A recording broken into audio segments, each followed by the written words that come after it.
Sir नमस्कार. नमस्कार. प्रचाराचा धुराळा उडलेला आहे. जिल्हा परिषद पंचायत समितीच्या निवडणुका होऊ घातलेल्या आहेत. मतदारांकडं जे उमेदवार आहेत ते पोहोचत आहेत. कुठं विजय मेळावे होत आहेत, कुठं साहित्य वाटप होत आहे. असं असताना देखील जिल्हा परिषद गट हा उदापूर डिंगोरे जो गट आहे याच्यामध्ये मात्र शांतता आहे. त्याचं कारण असं आहे की उमेदवारांना जे उमेदवार आहेत त्यांना तिकीट देईल किंवा नाही देईल, उमेदवार तळ्यात मळ्यात आहेत. आपली काय भूमिका असणार आहे? नमस्कार. जय आदिवासी, जय शिवराय, जय भीम.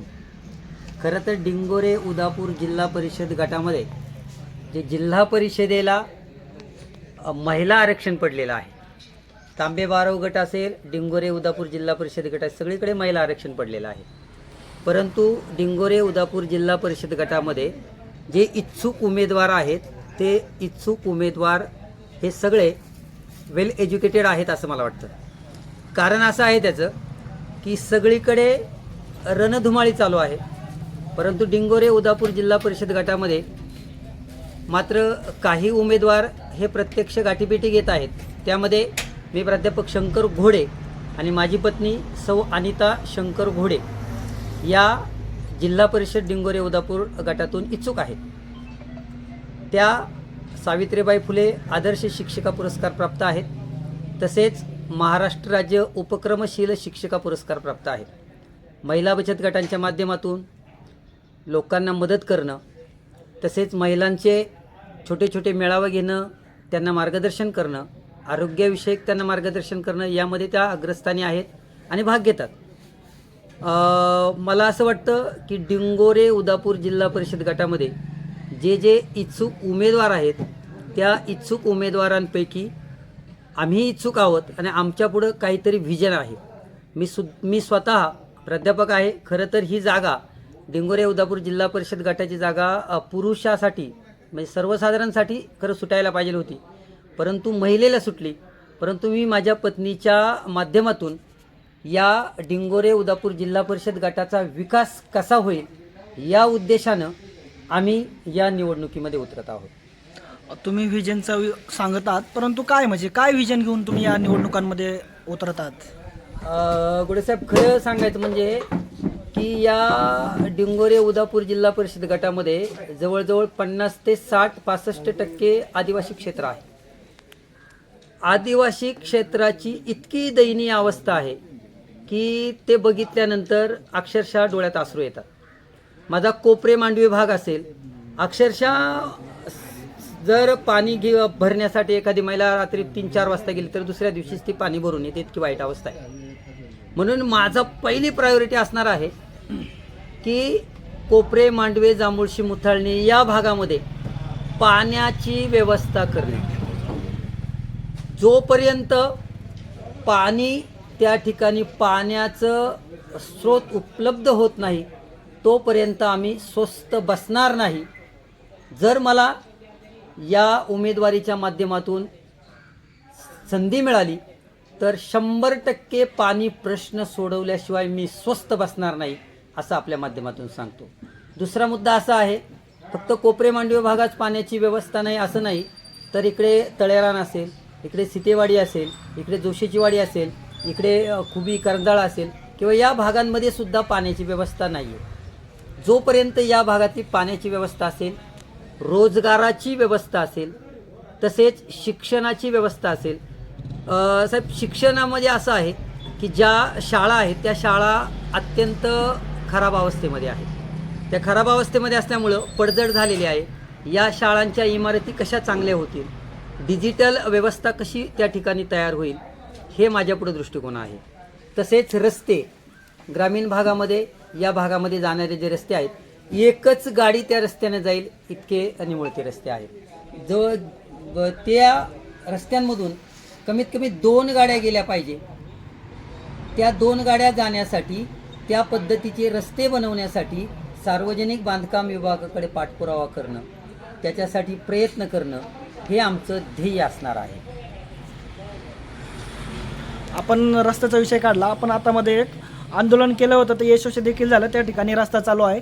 परंतु प्रश्न असा आहे की ज्या ठिकाणी जो आत्ता रस्ता चालू आहे तो साधारणतः खालचं भाग खणलेला आहे आणि तिथं रस्ता केलेला आहे, व्यवस्थित आहे रस्ता, परंतु पाण्याच्या ज्यावेळेस पाणी असेल त्यावेळेस ती समस्या अशी असणार आहे की पाणी साचू शकतं, अशी एक अवस्था आहे. त्या ठिकाणी आपण प्रत्यक्ष पाहणी केली आहे का जाऊन? हो, ज्या ठिकाणी रस्ता चांगला नव्हता त्या ठिकाणी मी स्वतः माझ्या सहकाऱ्यांच्या माध्यमातून आंदोलन उभं केलं आणि आंदोलन उभं केल्यानंतर त्या ठिकाणी रस्ता झाला, त्याबद्दल मी प्रशासनाचा आभार व्यक्त करतो. ज्या ठिकाणी सिमेंट कॉन्क्रीटचा रस्ता चालू आहे त्या ठिकाणी पाणी साठणार नाही, त्या ठिकाणी जाऊन आम्ही परिस्थिती बघितली. तो रस्ता आहे, तो रस्ता असल्यानंतर असा स्लोप दिला गेलेला आहे. पलीकडच्या बाजूला डांबरी एक रस्ता आहे, या बाजूला पण डांबरी रस्ता आहे आणि तो रस्ता सुस्थितीमध्ये आहे. डांबरी ज्या ठिकाणी खराब होता त्या ठिकाणी सिमेंटचा रस्ता आणि त्याला स्लोप दिलेला आहे. स्लोप दिल्यामुळं पाणी साठणार नाही, ते पाणी असं निघून जाणार आहे आणि साईडला जे आहे ते चेंबर म्हणजे गटारं तयार करण्यात येणार आहेत. त्या गटारांच्या माध्यमातून ते पाणी त्या ठिकाणी न साचता ते पाणी त्या शेताकडे निघून जाणार आहे. दुसरा मुद्दा असा की आमच्या इथे आता हा पारगाव मध्ये हा जो चौक आहे हा बिझनेस हब हा तयार होतोय. आता मगाशी आम्ही छोटंसं एक आंदोलन तिथे केलं. त्याचं कारण असं होतं की प्रशासनात सार्वजनिक बांधकाम विभाग असेल, पोलीस स्टेशन असेल, ग्रामपंचायत असेल, यांना अनेक प्रकारे निवेदनं देऊन झालेली आहेत. कल्याणकडून येणाऱ्या गाड्या आणि नगरकडनं येणाऱ्या गाड्या हे अत्यंत भरधाव येत आहेत आणि या भरधाव आल्यामुळं या चौकामध्ये रहदारी मोठ्या प्रमाणामध्ये आहे.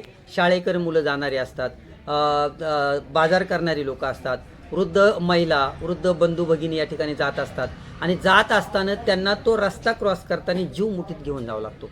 म्हणून या बाजूला आणि पलीकडच्या बाजूला दोन्ही बाजूला गतिरोधक व्हावेत म्हणून आम्ही छोटंसं दुतर्फा गतिरोधक व्हावेत म्हणून दोन्ही बाजूला आम्ही गतिरोधक होण्यासाठी निवेदन देण्यात आले. तेही होईल अशी अपेक्षा आहे. जुन्नर तालुक्यामध्ये मानवी आणि बिबट संघर्ष हा कमी राहिलेला नाही आहे.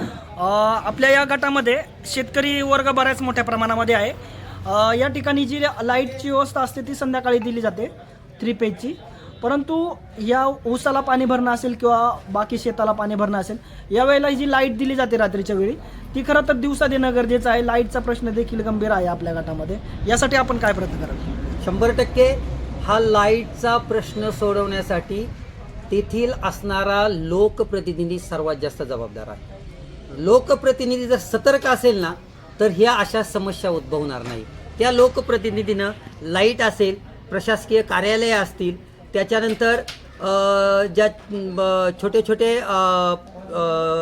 या ठिकाणी कार्यालय आहेत, या कार्यालयांवरती अंकुश ठेवणं अत्यंत गरजेचं आहे. जर अंकुश ठेवला गेला नाही तर मात्र ते लोक स्वतःच्या मनमानीपणानं त्या ठिकाणी आपला कारभार करू शकतात. MSEB ऑफिस असेल, त्या लोकप्रतिनिधींनी MSEB ऑफिसला जाऊन भेट दिली गेली पाहिजे. बाबा आम्हाला या कालावधीमध्ये लाईट असणं गरजेचं आहे, या कालावधीमध्ये तुम्ही लाईट घालवली तरी चालेल आणि त्या पद्धतीनं करणं गरजेचं आहे. या ठिकाणी समोर दिसतं इथे मागच्याच आठवड्यामध्ये आदरणीय या भागाचे खासदार डॉक्टर अमोल कोल्हे साहेब यांच्या स्थानिक निधीतून 5.5 लाख रुपयाचा हायमॅक्स या ठिकाणी उभा करण्याचं भूमिपूजन झालेलं आहे. त्याचं काम पण आता या ठिकाणी चालू झालेलं आहे.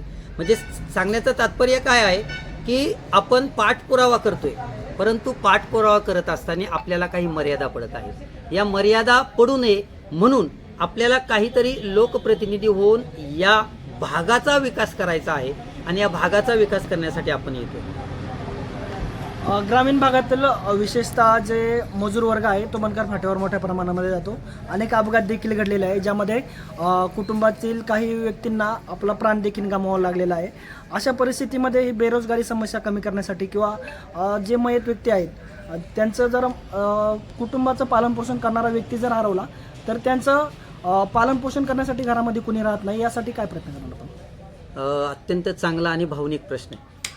खरं तर माझ्या बंधू आणि भगिनींना बनकर फाट्यावरती कामाला जावं लागतं आणि त्या ठिकाणी होणारी त्यांची गळचेपी ही आम्हाला त्या ठिकाणी ऐकायला मिळते. खरं तर हे जर कुठेतरी थांबवायचं असेल, माझ्या आदिवासी भागातील शेतकऱ्यांना काही 10 एकर 20 एकर जमीन नाही, 1 ते 2 एकर जमीन आहे. तिथं उत्पन्न निघाल्यानंतर त्यांना जाणं गरजेचं आहे. परंतु जर त्यांच्या शेतामध्ये त्या शेतीसाठी पाण्याची व्यवस्था झाली तर मात्र ते स्वतः त्या शेतीमध्ये बागायत करून आपली उपजीविका चांगल्या प्रकारे करू शकतात. धरण म्हणतात ना, धरण उशाला आणि कोरड घशाला अशी आमची अवस्था झालेली आहे. या धरणामधून या भागाच्या शेतीला जर पाणी पुरवठा करण्यासाठी जर पाईपलाईन झाली तर हा बेरोजगारीचा प्रश्न 100% सुटेल अशी मला खात्री आहे. दुसरा मुद्दा असा की ज्या ठिकाणी कामावर जात असताना जे अपघात होतात, अपघात होऊ नयेत म्हणून आपण त्या पिकअपवाल्या लोकांना सांगत असतो की कमी त्याच्यामध्ये संख्या भरा. त्यानंतर तळेरान गावामध्ये सर्व ग्रामस्थांनी आणि तेथील लोकांनी एक निवेदन देऊन, आमदार साहेबांना निवेदन देऊन की आमच्या तळेरानला एक एस-टी सुरू करावी म्हणून सकाळी 7 वाजता एस-टी चालू केलेली आहे. सकाळी 7ला तळेरानमधून एस-टी निघेल आणि ती ओतूरला जाईल, जेणेकरून हे कामगार आहेत ते कामगार त्या एस-टीमधून बनकर फाट्याला कामाला जातील, सुरक्षित प्रवास होईल, असं त्याच्या मागचा एक उद्देश आहे. दुसरा मुद्दा असा की अपघात झाल्यानंतर काही कमवणारे व्यक्ती मृत्युमुखी पडतात, त्यांच्या मुलाबाळांचं काय, अशा अनेक घटना घडलेल्या आहेत. आम्ही नोकरदारांच्या माध्यमातून समाजाच्या माध्यमातून काही वर्गणी काढून त्या लोकांना थोडीशी मदत करतो. तसेच त्यांची जी मुलं आहेत त्या मुलांचं शिक्षण फ्री कसं होईल, त्यांना दत्तक कसं घेता येईल, हे आम्ही त्या माध्यमातून पाहत असतो. आणि अशी व्यवस्था आपण समाजाच्या माध्यमातून, संघटनाच्या माध्यमातून करण्याचा प्रयत्न केलेला आहे. तुमची काम करण्याची इच्छा आहे, परंतु तुम्ही लढणार की अपक्ष लढणार किंवा तुम्हाला तथास्तु थांबवलं जाणार हे आता आम्हाला माहीत नाही. परंतु जर तुम्हाला काम करण्याची संधी दिली नाहीत पक्षांनी तर आपली भूमिका काय असणार आहे? खरं तर खूप महत्त्वाचा प्रश्न विचारला आहे. काम करण्याची संधी पक्ष मला देणार नाही असं नाही. माझ्या मागे आदरणीय या भागाचे नेते, या भागाचे आदिवासी भागाचे नेते आदरणीय तुळशीराम भोईर साहेब माझ्या पाठीशी आहेत. या जिल्हा परिषद गटाचे माजी सदस्य आदरणीय अंकुशजी आमले साहेब माझ्या पाठीमागं आहेत. राष्ट्रवादी शरदचंद्रजी पवार पक्ष माझ्या पाठीमागं आहे. आणि त्यांना असा विश्वास आहे की पक्षाचा एक चांगला हाडाचा कार्यकर्ता शंकर घोडे आहे आणि शंकर घोडेला 100% उमेदवारी दिली तर पक्ष मोठा होईल. पक्ष फक्त डिंगोरे उदापूर जिल्हा परिषद गटामध्येच नाही तर तालुक्यात, जिल्ह्यात आणि अख्ख्या सह्याद्रीमध्ये पक्ष बांधण्याचं काम शंकर घोडे करील अशी आदरणीय तुळशीराम भोईर साहेबांना पण माहिती आहे, आदरणीय अंकुशेट आमले साहेबांना पण माहिती आहे. आणि हे दोन नेते विचार विनिमय करून 100% मला उमेदवारी देतील अशी मला खात्री आहे. आणि माझा त्यांच्यावरती विश्वास आहे, कारण त्यांचा कोणताही शब्द मी कधीच डावलत नाही. जेव्हापासून ही निवडणूक लागलेली आहे ना, तेव्हापासून आदरणीय तुळशीराम भोईर साहेबांचा फोटो असेल, आदरणीय अंकुशेट आमले साहेबांचा फोटो असेल किंवा राष्ट्रवादी काँग्रेस पक्षाचे जे नेते लोक आहेत त्या सगळ्यांचे फोटो माझ्या बॅनरवरती आहेत. कारण हे लोक मला आदरणीय आहेत. मी पक्षाचा कार्यकर्ता आहे आणि पक्षाचा कार्यकर्ता असल्यामुळं 100% मला तिकीट नाकारणार नाही अशी मला शाश्वती आहे. तुम्ही जी नावं सांगितली ते तुमच्या पाठीमागे असो किंवा नसो हे आम्हाला माहीत नाही, येणाऱ्या काळामध्ये कळेल. परंतु पक्षाने आणि ह्या दोन्ही जे तुम्ही नावं घेतली आहात या दोन्ही उमेदवारांनी तुम्हाला जर नाकारलं तर अपक्ष म्हणून लढण्याची तयारी किंवा अपक्ष म्हणून लढणार का? हे नाकारणार नाहीत. परंतु मी या ठिकाणी मी ज्या संस्थेमध्ये नोकरी करतो त्या संस्थेची परवानगी घेऊन निवडणूक लढवण्यासाठी आलेलो आहे. माझ्या पत्नीच्या संस्थेची परवानगी घेऊन सुद्धा आम्ही निवडणूक लढवण्याच्या तयारीमध्ये आलेलो आहे. त्यामुळं जर यदा कदाचित माझ्या पक्षांच्या पक्षश्रेष्ठींच्या मनात आले की शंकर घोडे सरांच्या पत्नीला उमेदवारी नाकारायची, परंतु मी लढण्यासाठी आलेलो आहे. हे बघा, जय पराजय ही नंतरची गोष्ट आहे.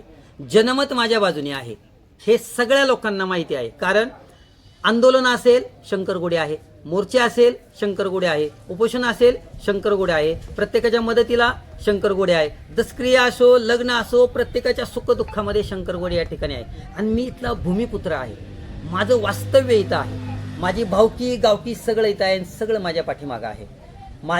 माझ्या तिकिटाच्या मागणीसाठी तळेरान गावामधून 7 गाड्या गेल्या होत्या लोक भरून. खिरोशर ते आळूच्यापर्यंतच्या 7-8-10 गाड्या गेल्या होत्या. शितेवाडीमधून, कवठेच्या वाडीमधून, पारगावमधून लोक गेले होते. कोपरे, मांडवे, जांभूळशी, मुथाळण्यावरून अनेक लोक आदरणीय अंकुशेट साहेबांकडे, आदरणीय तालुक्याचे तालुका अध्यक्ष आदरणीय तुषारभाऊ थोरात यांच्या साहेबांकडे गेले होते, आदरणीय तुळशीराम भोईर साहेबांकडे गेले होते. आणि ते सगळ्यांना माहिती आहे शंकर घोडे सरांच्या मागं 100% जनमत आहे. त्यामुळं मला नाकारणार नाही. परंतु जर नाकारलं तर मी 100% ही निवडणूक लढवणार आहे. हे सत्य आहे. या ठिकाणी मी सांगतो. धन्यवाद.